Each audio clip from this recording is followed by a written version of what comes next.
চুরি করো? না, আমি চুরি সবসময় করি না। মাঝে মাঝে করো? মাঝে মাঝে, মাঝে মাঝে বলতে মাসখানেক পর পর। আমি সব সময় চুরি করি না, মাঝে মাঝে চুরি করি। হাতে নাতে ধরা পড়তে চোর বাবাজির খোলসা স্বীকারোক্তি। পান্ডুয়া থানার অন্তর্গত খন্নান ষাটপুকুর এলাকায় সোমবার রাতে একেবারে সিনেমার দৃশ্যের মতো ঘটনায় চাঞ্চল্য ছড়ালো। নিখিল বিশ্বাসের বাড়িতে হঠাৎই টের পাওয়া যায় ঘরে যেন কেউ অচেনা অতিথি হাজির, আর তাতেই শুরু তৎপরতা। বাড়ির লোকজন মুহূর্তের মধ্যে একজোট হয়ে অভিযানে নেমে পড়েন এবং অল্প সময়ের মধ্যেই এক চোর বাবাজিকে হাতে নাতে পাকড়াও করা হয়। ধরা পড়তেই আর রাগঢাক না করে চোর বাবাজি নাকি আবেগঘন কণ্ঠে বলে ওঠেন, আমি সব সময় চুরি করি না, মাঝে মাঝে চুরি করি আর কি। এই অনবদ্য স্বীকারোক্তিতে উপস্থিত জনতার মধ্যেও হাসির রোল পড়ে যায়। পরিস্থিতি সামাল দিতে ওই চোরকে একটি ইলেকট্রিক পোলে বেঁধে রাখা হয় এবং সঙ্গে সঙ্গেই খবর দেওয়া হয় পান্ডুয়া থানায়। খবর পেয়ে পুলিশ দ্রুত ঘটনাস্থলে পৌঁছে চোরকে উদ্ধার করে আটক করে থানায় নিয়ে যায়। ঘটনায় কেউ আহত না হলেও এলাকায় হাস্যরসের রেশ ছড়িয়ে পড়ে। স্থানীয়দের একাংশের মন্তব্য, চুরি করতে এসে এমন সংলাপ না দিলে বোধহয় গল্পটাই জমতো না। পুলিশ ঘটনার তদন্ত শুরু করেছে। কি করতে এসেছিলে? আমি বল যা বলছে জব চুপ চুপ চুপ।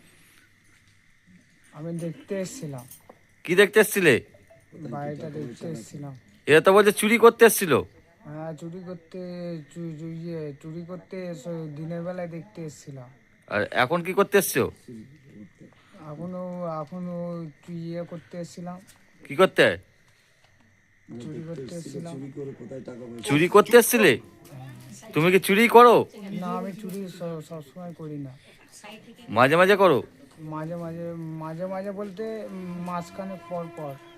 কি চুরি করতে এসেছিলে? কি চুরি করতে বলতে তোমার ইয়ে, এই তো কাকা এই পাপড় বিক্রি করে না এগুলো সব, হুম। ওইগুলো। ওইগুলো চুরি করেছিলে? না, করিনি, একটাও করিনি। কি নাম? আমার নাম দেবরাজ। কোথায় বাড়ি? ধামাসিন। পোলে বেঁধে রেখে দেওয়া হয়েছে কেন? ঘটনা আরে বাড়িতে চুরি করতে ঢুকেছিল তো, তাই জন্য ওকে বেঁধে রাখা হয়েছে। কখন এসেছিল? ওই 11টার কাছাকাছি। সকালে? না না, এই রাত 11টা। রাত্রে 11টার সময় এসেছিল। কি করে জানতে পারলে তোমরা? আওয়াজ পাচ্ছিলাম, পেছনে তো আমাদের একটা গোডাউন আছে, সেইটারও আওয়াজ পাচ্ছিলাম, আমার জানলার পেছন দিয়ে আওয়াজ পাচ্ছিলাম, তো তারপরে সে ঘরে ঢুকেছিল। তো ওখানে ধরা পড়েছে। তো পুলিশকে জানিয়েছেন? হ্যাঁ, পুলিশকে জানানো হয়েছে। পুলিশ কি আসছে? হ্যাঁ, পুলিশ তো বললো আসছে। কি নাম আপনার? আমার নাম জ্যোতির্ময় মণ্ডল, খন্ডানের বাসিন্দা। খন্ডানের বাসিন্দা। ঘটনাটা কি ঘটেছে? ঘটনাটা হচ্ছে ওই দিকের জালনা থেকে উকি মারছে, ওই দিকের জালনা থেকে উকি মেরে এইখান থেকে ঘরে ঢুকেছে, পেছনে এই সামনে দিয়ে ঘরে ঢুকেছে। চুরি করতে এসেছিল? হ্যাঁ, আমরা কি করছিলাম সব নজর রেখে এই দিক দিয়ে ঢুকছিল, ইতিমধ্যে আমরা ধরে ফেলেছি। কিছু নিয়ে গেছিল? না, নিতে কিছু পারে নাই, তার মধ্যে ধরা হয়ে গেছে। কি নাম আপনার? আমার নাম নিখিল মণ্ডল। এই খন্ডানের বাসিন্দা? ওইতে এই বাড়ি আমার বাড়িতেই তো ঢুকেছে। একটা ষাটপুকুর পাড়ে একটা চুরির ঘটনা ঘটলো, কি বলবেন এটা নিয়ে? প্রথমত পান্ডুয়া পুলিশকে ধন্যবাদ জানাচ্ছি তৎক্ষণাৎ ব্যবস্থা নেওয়ার জন্য। বাড়িতে চোর ঢুকেছিল সেটা জানা মাত্র তাদের পুলিশকে খবর জানানো হয় এবং পুলিশ তৎক্ষণাৎ এসে ব্যবস্থা নিয়েছে এবং চোরকে গ্রেপ্তার করে নিয়ে গেছে।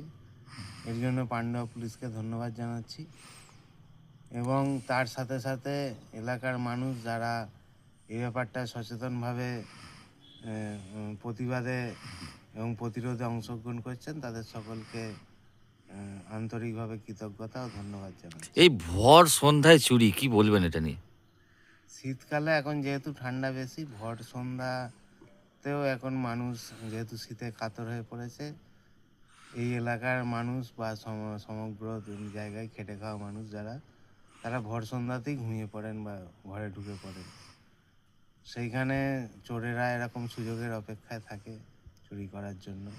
আর যার বাড়িতে ঢুকেছিল তিনি একজন সত্যি খেটে খাওয়া মানুষ, বাদাম টাদাম বিক্রি করে খান। তার বাড়িতে চুরি হলে তার সমূহ বিপদ হতো। সেই জায়গা থেকে পান্ডুয়া পুলিশ যে কাজ করেছে তার জন্য পান্ডুয়া পুলিশকে কৃতজ্ঞতা ও ধন্যবাদ জানাই। কি নাম আপনার? শান্তনু সরকার।